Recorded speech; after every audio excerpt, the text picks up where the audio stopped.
I want to welcome you to the Sunday Forum for this Sunday, then April the 7th. We're going to have the Bishop Suarez, meeting with us after church. We'll have, we hope, a Q&A with him.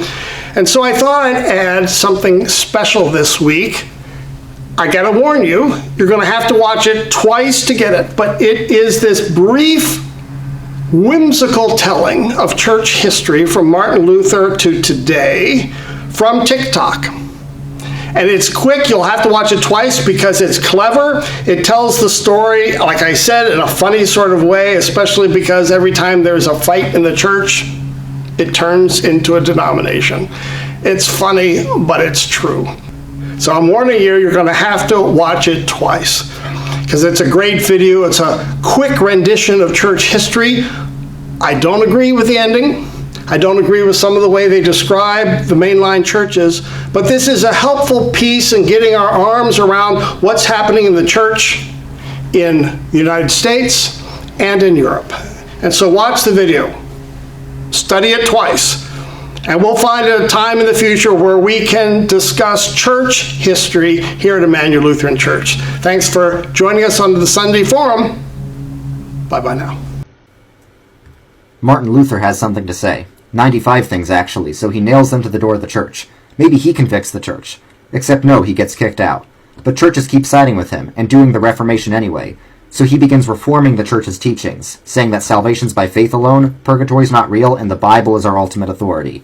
Everything gets really heated, and everyone thinks Jesus is about to come back. So the Reformation spreads throughout Germany. I wonder if it's happening anywhere else. It is, actually, in Switzerland. What if we could unite the two Reformations and reform the entire church? So Luther meets with Zwingli, the head of the Swiss Reformation, to see if they agree on the issues. Bro, what do you think about the Lord's Supper? So the bread isn't really the body of Christ. What do you mean? He says, "This is my body." Well, is means represents. No, is means is. Is means is. Calm down, Luther. Get out, Zwingli. So that failed, and now there's two Reformations. You can make denominations out of this. And there's also some radicals who don't want to be part of either because they want to change everything, and that means not baptizing babies. You can make a denomination out of this. Man, all these reformations going on, says King Henry VIII. Don't worry, Pope, I will never leave you. Bro, you can't divorce your wife, says the Pope. So Henry cancels the Pope and makes himself the head of the Church of England. You can make a denomination out of this. Looks like Zwingli just died, so John Calvin is predestined to take over the Reformation in Switzerland. And he's predestined to write a big book about a bunch of stuff, including the fact that God's in control of everything, especially whether or not you'll be saved. And he wants to unify with the Lutherans, so he modifies the Reformed view of the Lord's Supper. He says we really do receive the body and blood of Christ, just spiritually. He sends them his view, but they're predestined to leave him unread. John Knox takes Calvin's Reformed ideas to Scotland, and makes it so that the church is run by elders. You can make a denomination out of this. But the Church of England still isn't sure whether it's Reformed or Catholic. I guess it's somewhere in the middle. Bro, that's not good enough, say the Puritans, trying to purify the Church of England of everything Catholic.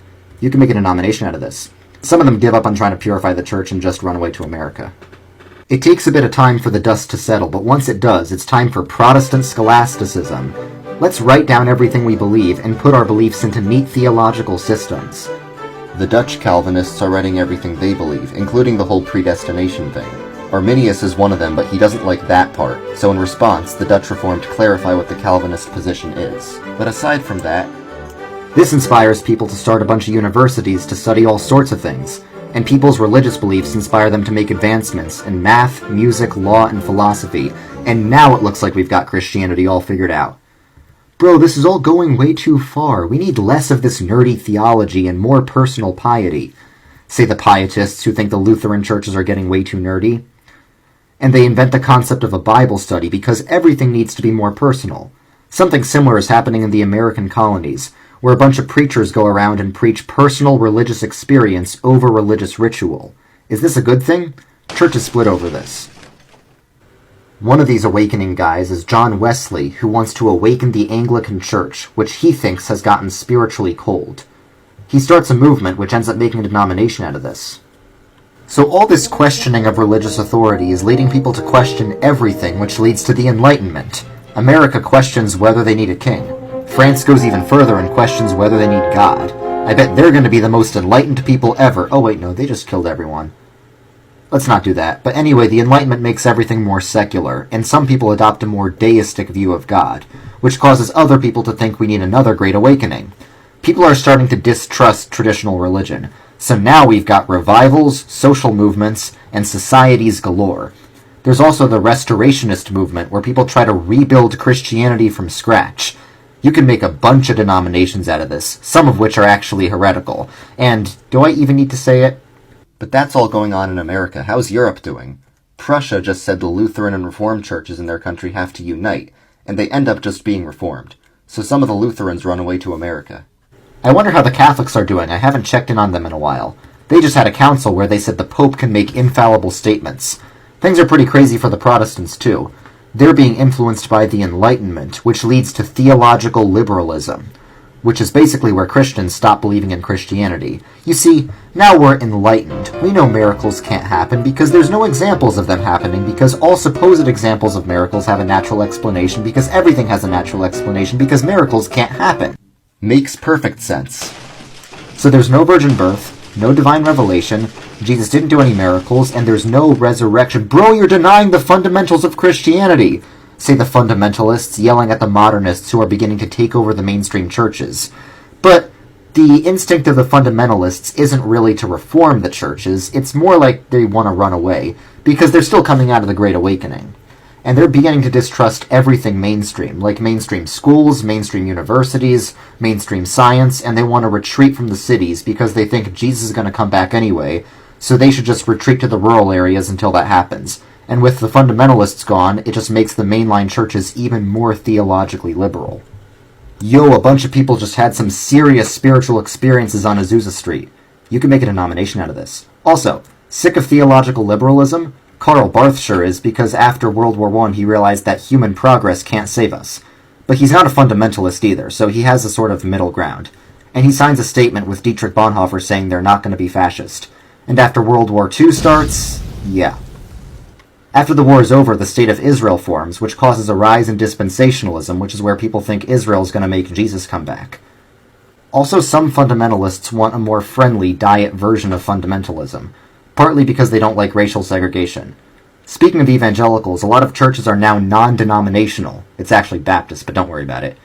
And a lot of conservative Christians are flocking to these non-denominational churches from the mainline churches, which only causes the mainline churches to become more theologically liberal. I wonder what the Catholics are up to. They just had another council. They clarified that the Pope is only infallible in very special cases. And they said that Protestants are still technically Christian, so that means they can start to be more ecumenical. How's the Eastern Orthodox Church? Persecuted. How's the Oriental Orthodox Church? Persecuted. Hey, can pastors be women? Yes, said the liberals. No, said the conservatives. And the liberals win, so the conservatives get kicked out. Actually, no, they don't really get kicked out.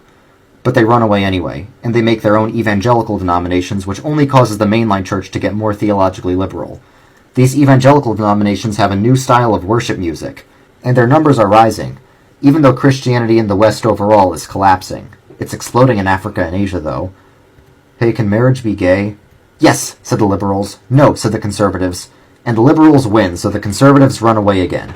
And at this point, the mainline churches are so theologically liberal that most of the churches within them don't even really believe in Christianity at all. So if you're in America and you go to the old historic church in the center of any given town, like First Presbyterian Church or First Methodist Church or First Anything Church, chances are it's a mainline church that's so theologically liberal it doesn't even have any real Christian believers in it. There's evangelical churches that have a lot of passionate believers, but they're kind of on the outskirts of society. So Western Christendom is basically dead, unless we retake the mainline church.